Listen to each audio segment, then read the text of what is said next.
आपके हिसाब से अरविंद केजरीवाल की जो कोशिश थी चौथी दफा मुख्यमंत्री बनने की, एक बार फिर से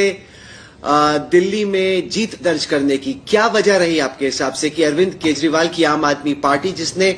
इतने साल तक दिल्ली में बीजेपी को पछाड़ के रखा था, इस दफा वो क्यों धराशायी हो गई? मुझे ऐसा लगता है कि एक तो 10 साल का एंटी इनकम्बेंसी रहा, दूसरी बात केजरीवाल जी का खुद से मुख्यमंत्री न होना, मेरी समझ से वो एक बड़ी गलती आम आदमी पार्टी ने करी। जब लिकर स्कैम को लेकर बात चली, उस समय जब केजरीवाल जी को अरेस्ट किया गया, तो मुझे लगता है कि उस समय केजरीवाल जी को इस्तीफा दे देना चाहिए था।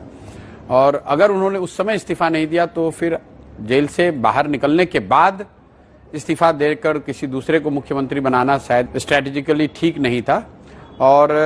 पिछले मॉनसून में जो वाटर लॉगिंग की वजह से परेशानी हुई थी और जो सड़कों की स्थिति उसके बाद रही है, मैं उसको समझता हूं कि लोकल लेवल पे वो भी बड़ा मुद्दा रहा है। तो कुल मिलाजुलाकर केजरीवाल जी का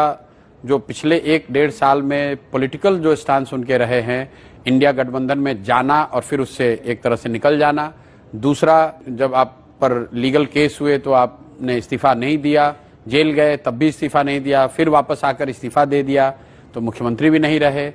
तीसरी जो गवर्नेंस को लेकर जो ढिलाई, जो एक तरह से उनकी कोर कंस्टिट्यूएंसी गरीबों की थी, झुग्गी झोपड़ियों की थी, उनको पिछले मॉनसून में जो तकलीफ हुई वाटर लॉगिंग की वजह से और खराब सड़कों की वजह से, उससे कहीं ना कहीं गवर्नेंस मॉडल को भी धक्का लगा। कुल मिलाजुलाकर इन 3-4 बातों का प्रभाव रहा होगा, जिसकी वजह से उनके, मुझे लगता है कि 8-9% वोट शेयर कम हुआ है।